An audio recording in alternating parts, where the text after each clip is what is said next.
tanto, continúa la toma de terrenos en Moreno. Es extraño porque la toma ya lleva 7 días y hay de parte del gobierno bonaerense una extraña inercia. A más de una semana del comienzo de la toma de terrenos en Moreno, no hay todavía una solución. Siguen llegando familias en camiones o micros, se reparten los lotes y comienzan a construir sus viviendas. Más o menos nosotros tenemos entendido que hace más de 40 años que supuestamente el dueño dejó de pagar y por eso la gente se metieron acá porque necesita. No tiene cómo pagar alquiler, tiene muchos hijos, muchas familias y no hay trabajo también. Estoy más al fondo, estoy limpiando un terreno para mi hija y para mi nieto. Tiene esta parcela, bueno, y está cuidando acá, como me decían. Sí, nos cuidamos entre vecinos, acá agarro otro y nos cuidamos. Realmente gente que necesitan, que no tienen casa, que viven en alquiler y que ya no pueden más. Y también nos cansamos de los basurales, de robo, de todo. Las familias argumentan que necesitan los terrenos porque no pueden pagar alquileres. Sin embargo, el ex senador del PRO, Aníbal Acef, responsabilizó por la toma a dirigentes del Frente para la Victoria y asegura que muchas de estas familias viajaron desde Paraguay solo para instalarse en el lugar. Han traído gente extraña, la han traído en colectivos, camiones, a la madrugada del día viernes y sábado. La mayoría son paraguayos, no tengo nada con los paraguayos. Pues no pueden venir creo que la mayoría los han traído de afuera, como ocurrió en otra toma hace 4 años. Vienen del mismo Paraguay, los traen en transportes y los traen a un lugar que es ajeno a ellos, con la promesa de que van de verdad a regalar la tierra, una cosa insólita. Los ocupantes sostienen que nadie los manda y que ellos mismos se organizaron para ocupar y repartir la tierra. Eso es mentira que están diciendo que hay un puntero político, eso es mentira que venía ayer con colectivo, trae víveres, eso es mentira, que nos mandó el intendente otro de acá de Moreno, eso es mentira. La fiscalía que tiene el caso va a decidir si ordena una orden de desalojo en las próximas 48 horas. Tuvimos que intervenir, darle conocimiento público durante 5 días, el gobierno municipal no reaccionó. Y bueno, estamos esperando que la justicia accione como corresponde y se desaloje el campo porque se ha cometido un delito y no se puede permitir todo este tipo de acciones. ¿Se trata de familias necesitadas o de mafias que quieren hacer negocios? ¿Quién se va a quedar finalmente con las tierras? Uno de los problemas de las tomas de terrenos así salvajes es que generan una cantidad de efectos muy complicados. Miren, yo les voy a contar una cosa que me pasó a mí y me enteré tarde, pero es así. Mi vieja había comprado hace muchos años en Delviso, ahí en el partido de Pilar, creo que es, había comprado unos lotes. Mejor dicho, se había comprado mi viejo, los hereda mi vieja. Mi vieja, por algún motivo, los vende con un boleto, pero la persona que los compra nunca los escritura.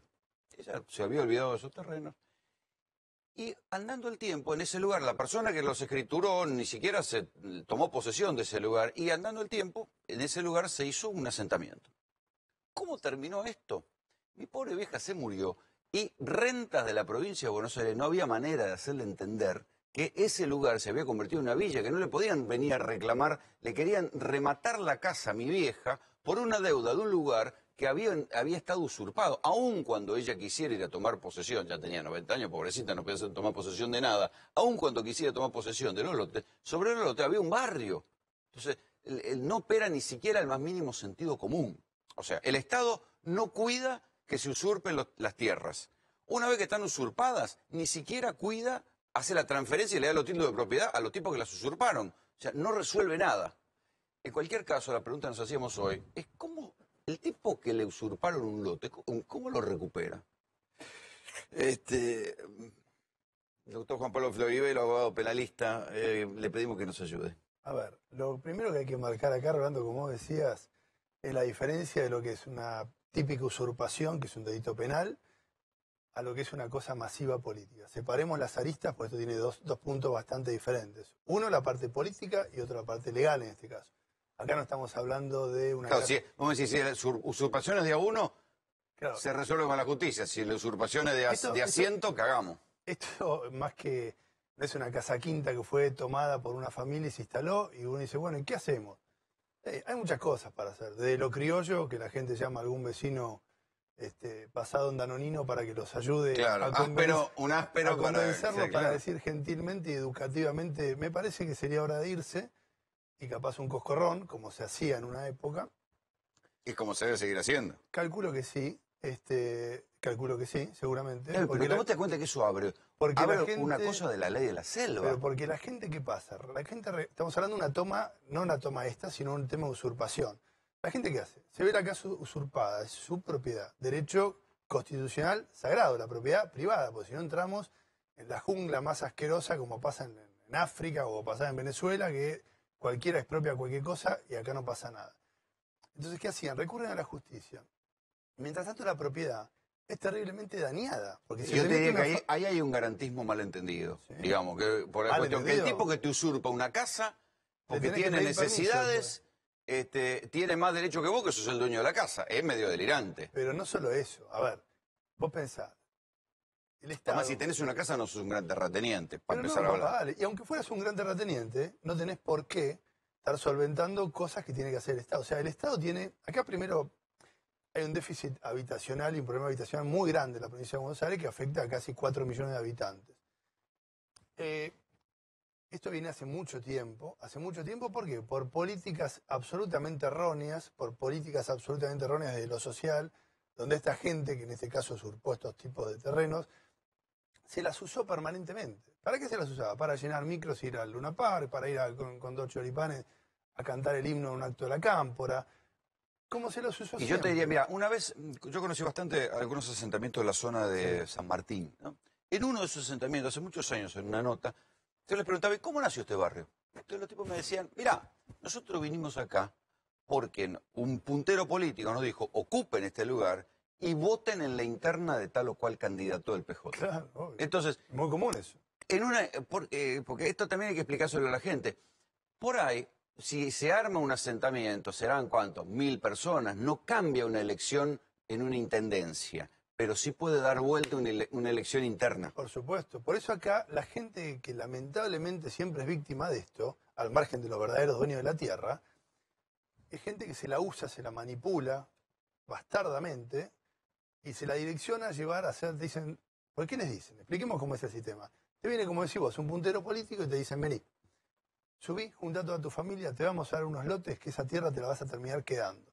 Entonces, y si no te la quedás, te dan unos mangos para que te vayan. Entonces ya te llenan la cabeza y a la gente que se la engaña, generalmente gente muy limitada en un montón de recursos, ¿qué hacen?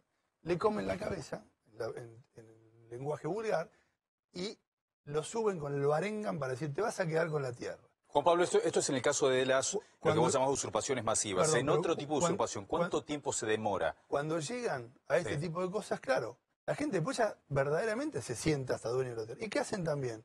Les cobran incluso una pequeña cantidad de plata a las propias familias, recontra humildes, que están ahí y le dicen, hacé la parcela, esto te lo vas a quedar. Y después, como dice Rolando, si se complica y esto se pudre todo, alguien levanta el teléfono y esta gente se tiene que ir, dicen, bueno, por lo menos negociás con Acción Social, te van a tirar una platita por mes. ¿Tu pregunta me decía, Mike? No, ¿cuánto se tarda en recuperar un lote? Y eso es muy relativo. Porque esto si es una toma de a uno. Esto es un tema masivo. Estamos hablando No, en una de a uno. ¿Cuánto tarda? Si no va por la vía de la trompada, de sacarlo a patada. Por la vía de los cachetazos a veces es más rápido, pero no, legalmente no es lo más aconsejable, obviamente.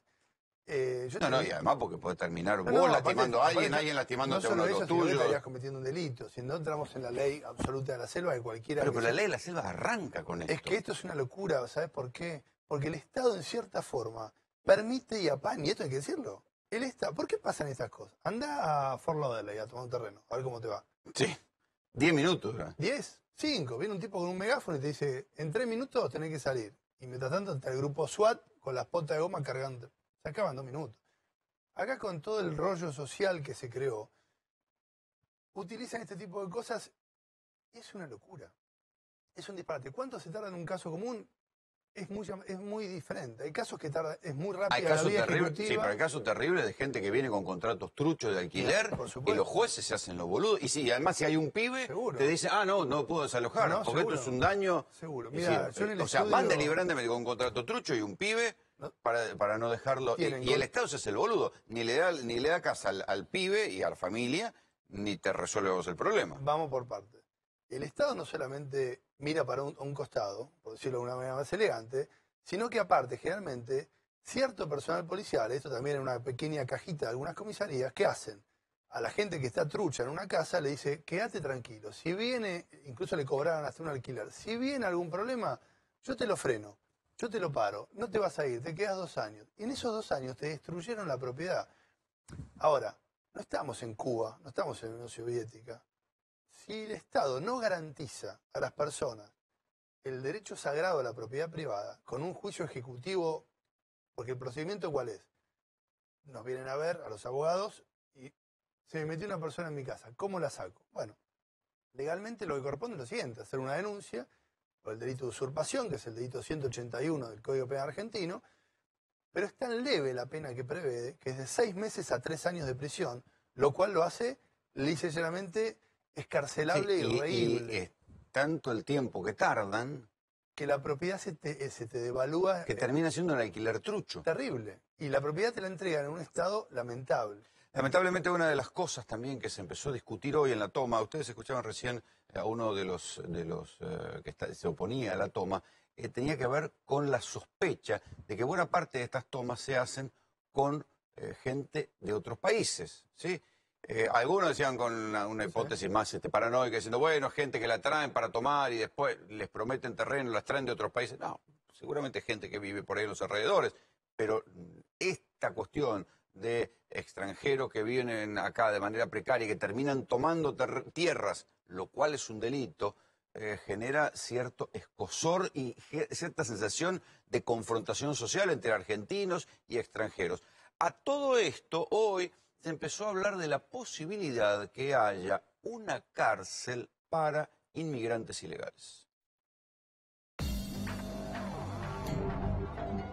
En el año 2010, Mauricio Macri estaba en su primer mandato como jefe de gobierno porteño. No le sobraba experiencia, pero si de algo no tenía dudas, era de su posición sobre la política migratoria. Después de los graves incidentes en una toma de tierras en Villa Soldati, que dejó 2 muertos, responsabilizó directamente a la inmigración descontrolada. Yo quiero pedirle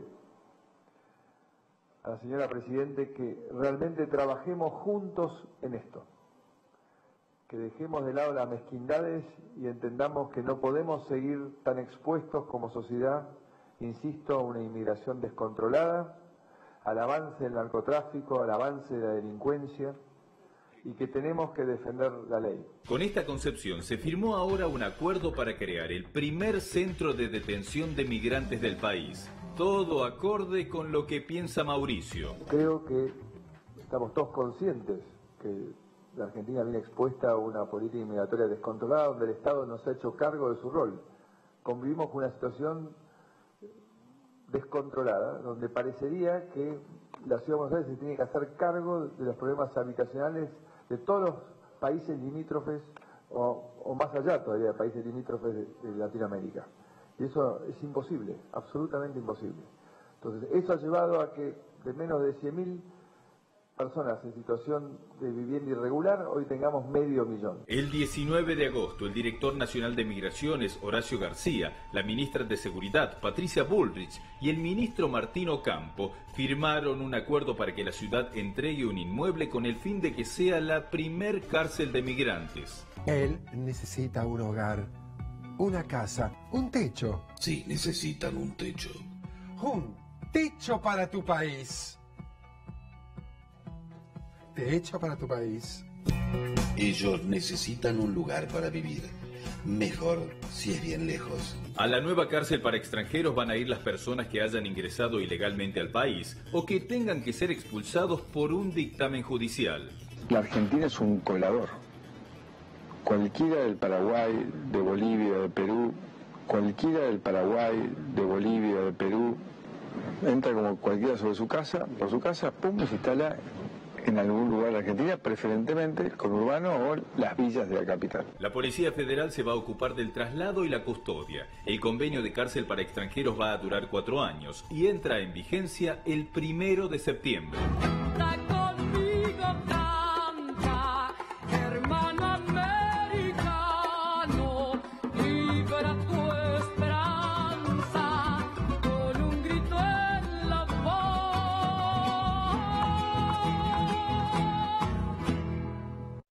La cuestión de la cárcel para extranjeros está en marcha. Ya hay un convenio firmado entre la ciudad, entre la nación, y esto se viene y seguramente se va a discutir. Imagínense si no se va a discutir esto. Si quieren empezar a opinar, escríbanos a nuestro Twitter, @3P-A24.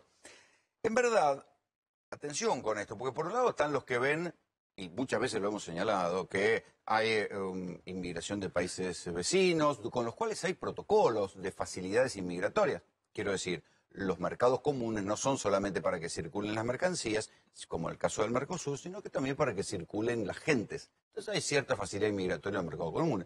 Diferente es el caso, atención con esto, de los inmigrantes africanos que terminan siendo, no hay ningún tipo de convenio, no hay ningún tipo de facilidad. Supuestamente vienen como refugiados políticos, pero es tal la cantidad que están entrando que no se sabe bien quién los hace entrar. Y terminan siendo acá, como no manejan el idioma, ni tienen ningún título de reválida para poder trabajar acá en blanco, terminan trabajando en negro y en especial en situaciones que son eslabones de la venta de productos de contrabando. Entonces, atención, digo, no todas las situaciones de inmigración son parecidas, ¿sí? En el caso de las tomas de tierras, sucede algo inquietante también, cuando uno ve que en partidos como General Rodríguez es endémica la toma de tierras. Hace un par de años yo hice un informe sobre la manera en que se articulaba la industria ocupa. Se vendían casitas para ocupaciones express, casitas armadas, casitas como si fueran casitas de juguete de los nenes, pero que ni siquiera las llevaban con una camioneta, ¡pum!, la plantaban y decían, ya tengo acá mi casa y este terreno es mío. Digo, estas cuestiones generan un nivel de conflicto social local, capilar, a nivel micro, pero muy doloroso, ¿no? Porque piensen en el polvorín que se está armando en Moreno, donde esta toma de terrenos está a menos de 1 kilómetro de un barrio carísimo como es el barrio San Diego. ¿Qué es lo que puede pasar? ¿Cómo puede evolucionar esto? Hay que ver cómo evoluciona estos días. Tengo entendido que está firmada la orden de desalojo, pero ¿qué pasa? Hay que ver, como hay tantas familias metidas, el gobierno tiene miedo de pagar un costo político y piensa que esto puede ser armado para que haya 1 o 2 muertos y hagan la gran indoamericano. Yo particularmente creo que va a ser inminente. El gobierno tiene que ser muy firme en esto para garantizar la propiedad privada. O sea, es imposible... Que además es su propio, está de su propio programa. Es imposible que el gobierno que uno no puede criticar no puede criticar al gobierno con la agenda del kirchnerismo. Puede, no. Pero es más lógico los que lo critican por no cumplir su propia agenda. Pero es el rol que tiene que cumplir. Ahora, el Estado tiene que garantizar esto. Pero también, ¿esto por qué sucede? Porque hay una ausencia muy grande del Estado en la parte social. Esta gente que está manejando el área social de la provincia de Buenos Aires, que capaz sabe mucho de estadísticas y de cursos y management y de Excel y de bla, bla, bla, de planillitas y de papelitos que van de un lado a otro, ¿sabían antes de asumir lo que le esperaban en el conurbano? Este polvorín que tienen en sus manos. ¿Y cómo lo van a contener? Donde además no están construyendo vivienda. Acá no se puede poner... Donde no hay un plan de vivienda. Los globitos y empezar a cantar las canciones de Gilda. Acá tenés que laburar y darle solución a esta gente. Porque esto es un problema, primero social, contener a esa gente y darle algún tipo de solución a nivel Estado. Pero la solución como Estado también es hacer valer la propiedad privada y garantizarle a los dueños de la tierra que el Estado lo tiene que respaldar. Esta gente tiene que ser obviamente removida y es función del Estado asistirla. Rubén Martín es especialista en seguridad. ¿Servirá para algo una cárcel para extranjeros o será más de lo mismo? No, primero que no va a servir, segundo que no la van a poder ni siquiera llegar a implementar. No pueden implementar racionalmente un código antipiquete, vos lo viste. Sí, claro. No lo pueden implementar. La cadena de mandos es tan fracturable. Han armado tanta cantidad de frentes en simultáneo con la policía bonaerense, ahora el escándalo en la federal, las cajas, los kioscos pateados, han armado un desbarajuste tal que si no crearan un elemento de contralor superior, este gobierno lamentablemente no se está chocando contra un muro en donde cada vez el oxígeno que le queda como residual es mucho menor. Rubén, ¿cuál es el supuesto beneficio de construir una cárcel para extranjeros? No sé el beneficio. Beneficio primero no lo encuentro ninguno, segundo es inconstitucional porque una ley que fue creada en el año 2006, que entra en rigor en el año 2010, prevé... La ley inmigratoria. Exactamente, prevé que la judicialización del individuo, del extranjero radicado acá sin los papeles debidos, prevé su judicialización recién habiendo agotado todas las instancias posibles, ¿no? Digo, es una ley medio pavota. No, pero a ver, tenés que modificar la Constitución, Rolando, si realmente crees que pavota para todos los hombres de buena voluntad que quieran habitar el suelo argentino. Bueno, o modificás el preámbulo. El propio Bernie discutía la cuestión de buena voluntad. Pero Bernie no fue ni siquiera un buen militar, ¿no? A ver, si me vas a poner un contraejemplo, poneme un contraejemplo válido. No, te quiero decir que era una discusión interna del kirchnerismo, que era el que había promovido la ley. Pero en realidad, acá esto es sencillo. Muchas veces lo escucho a Inti Alper, que del tema conoce una barbaridad. Pero siempre se hace la pregunta, ¿el por qué no lo hacen? Es muy sencillo, porque de lo que abunda se abarata, si se abarata deja de ser negocio. ¿Y qué es lo que colecciona la gente, el mundo capitalista? O bienes de renta o capital vivo. Como el capital vivo no conviene porque se ve y es notorio en una cuenta bancaria, prefieren comprar ladrillos. Entonces, esto es el perro que se muerde la cola constantemente. No construyo para que lo que tengo cada vez se valorice más. Y de paso es un elemento de controlar a la sociedad que está por debajo tuyo. El tema que no quieren ver es que esto es un río que poco a poco ya les está llegando a la cintura. Donde no se quieran dar cuenta, los tapó el agua. El peronismo históricamente, que tiene una amplia vocación de poder, va a tomar el control. Se lo hizo a De la Rúa, no se lo va a hacer a él. ¿De qué no se están dando cuenta? ¿De qué no se están dando cuenta? Que están abriendo simultáneamente todos los frentes posibles. Y los únicos aliados que pueden tener, cuando les brindás, vamos a hablar en criollos, les brindás la solución, les decís el camino es por la derecha, ellos te dicen, pero eso tiene costo. No, si va a ser gratis. A ver, solamente en la mente de un empresario muy fantasioso puede pensar que le puede arruinar el negocio a 400.000 personas en simultáneo y que no va a haber reacción. Más si estos están armados. Y más si por debajo de ellos tienen una cantidad, una cadena casi infinita. ¿Qué pasa cuando vos ves así tomas de terrenos donde, lamentablemente, buena parte de la gente es extranjera? ¿Qué hay que hacer en esos casos? ¿Qué es lo que hay que hacer? Dar oportunidades. Porque mis abuelos eran inmigrantes, los tuyos supongo que también, y los del doctor lo mismo. A ver, que sean morochos, que tengan otro acento, otra costumbre. No es mejor un boliviano que un ruso. Y a los rusos le abriste la puerta. Entonces abrí la puerta también a los bolivianos. O solamente los querés para en el caso de los latinoamericanos además hay tratados que le favorecen la inmigración. Pero no solamente eso, sino que detrás de cada... Vos lo sinceraste muchas veces, detrás de cada taller clandestino siempre está la doctrina de la cama caliente con gente que es peruana o boliviana. Entonces, dejémonos de joder. ¿Cómo es esto? Cuando son útiles, bárbaro. Ahora que el negocio está entrando en una recesión, obviamente las fábricas clandestinas de ropa van a cerrar sus puertas, van a bajar y ahora conviene deportarlos. ¿Qué lo vas a poner en la frontera? ¿Los vas a encerrar? Después va a venir la contrapregunta. Una cárcel exige mantenimiento. ¿Quién le va a dar de comer? Pero estos convenios... O vamos a hacer como con la bonaerense. Le vamos a decir, mira, como a nosotros el presupuesto nos alcanza hasta acá, salí a chorear. Esos convenios que vos decías, que existen en todo el Mercosur, son convenios de trabajo, de turismo, etcétera. En ningún momento avalan traer inmigrantes en forma ilegal, porque ya se residen en forma ilegal, para cometer delitos. O sea, no solo no nos alcanza con la banda enferma de delincuentes que tenemos en la Argentina, sino que ahora importamos, pero no por decir paraguayo, boliviano, pero porque hablo lo mismo de un ucraniano o de un neozelandés. O sea, no se puede permitir que encima vengan de afuera. Vos me decís... Juan Pablo, pero no podés anteponer la nacionalidad. No, eso el seguro. Delincuente no tiene Dios ni bandera. Pero eso seguro. Ahora, la gente... pero una vez que choreó acá, entra en un delirio burocrático. No, pero muy beneficioso. Acordate de Vitete Sellanes. Claro. Pero él lo pidió. A la cuarta, claro, no es que lo pide, el tipo pide lo que la ley le otorga. Le dice, tomá, tengo esto para vos, que te abre la valija de posibilidades. En lugar de tenerlo guardado, sufriendo acá, no, lo soltaron allá. En países de desarrollo, en serio, a vos te enganchan, y lo sabemos todos, en cualquier lugar, te meten en un avión con un Borsegui 45 y el voleo que te mandan no aparece más. No entras más. Acá se permite que en la puerta del Palacio de Tribunales estén los senegaleses, por decir alguien, vendiendo todo relojes de contrabando de la aduana, choreado, pirata del asfalto, vendiendo relojes, vendiendo equipos, de lo que sea, todo en la puerta del Palacio. Lo ven todos, como lo ven la venta de CD. Nadie lo ve eso. ¿Lo ven que están cometiendo delitos? Eso no es y que además los tipos que los explotan son una mafia. Y cuando encima porque son una mafia que arregla con la cana. Y cuando los detienen, muchos de ellos deben estar en tribunales. Y cuando los detienen, como el otro día los detuvieron, hicieron un secuestro de mercadería. ¿Sabes lo que hicieron? Todo gente ilegal. Un piquete. O sea, habían cortado la calle porque eran ilegales, que le retuvieron la mercadería y hicieron un piquete. No se puede decir, damos oportunidades a que vengan a delinquir. Damos oportunidades a los hermanos latinoamericanos a que vengan a formarse en el país, bárbaro. Pero a delinquir y pagarles la medicina, los hospitales, los colegios, me parece que eso... ¿Funcionará esto de la cárcel para los que... Cuando decimos cárcel para extranjeros, es una cárcel para aquellos que violen la ley inmigratoria, ¿no? Yo creo que no solamente... ¿Llegará a existir? Yo creo que no va a funcionar en lo más mínimo.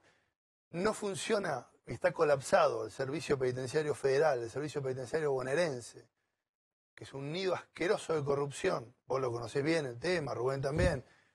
No pueden manejar eso. Y están viendo si crean una cárcel. O sea, es tan tirado de los pelos. Son estos proyectos técnicos que se juntan 10 muñequitos. Es la vocación de 10 muñequitos a comer sushi y dicen, che, ¿qué creamos? Claro. Pero flaco, vos tenés noción de lo que es la provincia de Buenos Aires. Antes de irnos, muchachos. En San Juan, ¿qué está pasando? Me interesó eso. Están haciendo acuerdos de precios para combatir la inflación a nivel provincial, porque en lo nacional se está complicando. Sí, lo que están haciendo es un acuerdo de precios entre el gobierno de San Juan y la Cámara de Supermercados. Son 16 supermercados los que forman parte de ese acuerdo para precios de la canasta básica, y la diferencia comparado con otros tipos de acuerdos es que esto incluye carne, incluye asado, incluye pollo, y lo que esperan con esto es tratar de enfrentar un poco la suba de los precios. Vamos a la nota. Nos hemos logrado juntar, establecer en base al diálogo un camino común, que haya más empleo y que haya menos inflación. Y lo que estamos haciendo hoy es esto, es mirar el bolsillo del consumidor, de cada uno de los sanjuaninos, e intentar protegérselo. Pero lo que realmente tenemos que destacar en la mañana de hoy es la solidaridad de cada uno de los que han puesto su firma, de cada uno de estos supermercados y almacenes que tiene la provincia de San Juan, que en su totalidad son de empresarios sanjuaninos, que han dicho sí, tratemos de generar acciones que cuiden el bolsillo del consumidor, tratando de poner en práctica una máxima que es muy nuestra, y es que nadie se realice en una sociedad que no se realice en su conjunto. Bueno, gente, muchísimas gracias por venir. A vos por invitar. Así nos vamos. Esto fue Tercera Posición. Buenas noches.